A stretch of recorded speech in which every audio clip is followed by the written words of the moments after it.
A handful of seeds sketch the first borders of power. By the Tigris, a farmer presses barley into damp soil. Hunger keeps the calendar. As domesticated plants and animals anchor families to one place, villages harden into towns along the Euphrates and the Nile. With fixed homes come granaries, then walls, and finally, leaders. In a river town, wet clay receives careful marks. Writing makes memory public. Early laws set limits.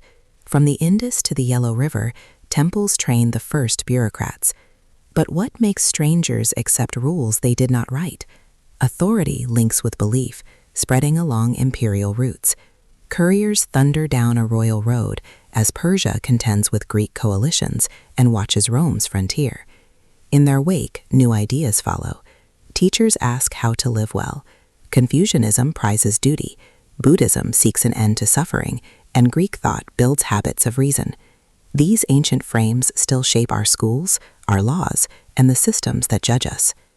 In the East, clerks measure fields, while caravans load wool and jade. The Han court stabilizes the Silk Roads as sailors master the winds of the Indian Ocean. Land and sea begin to connect. To the south, camel bells echo across trans-Saharan corridors. The vast Mongol Empire briefly binds this world together, making passage safer and exchange faster. But then sails will chase the horizon, and the very shape of the world will change. Then the ocean stops being an edge and becomes a road. On a cramped caravel around the year 1500, a sailor tastes salt on his lips.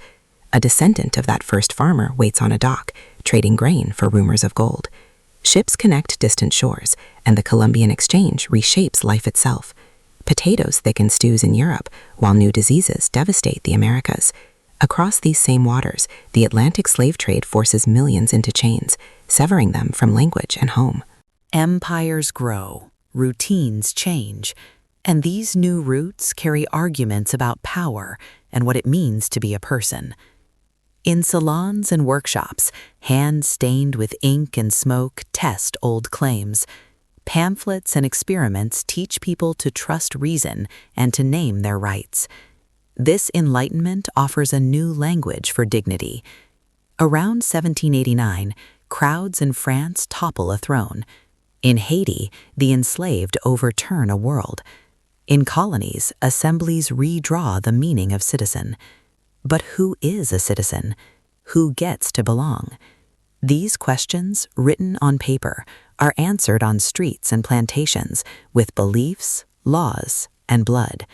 This struggle will define the age of industry, empire, and the nation-state. Coal hisses, steam wets the air. The factory whistle, not the sun, now sets the day. Cities grow loud as rail and telegraph shrink the world. Imperial powers bargain and bully.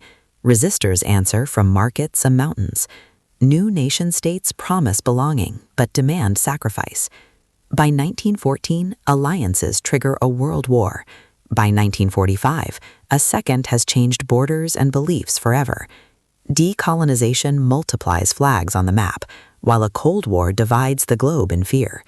Globalization and digital networks reshape daily life. We feel these histories now, in the supply chain that fits in a pocket, in the debates over editing our own genes.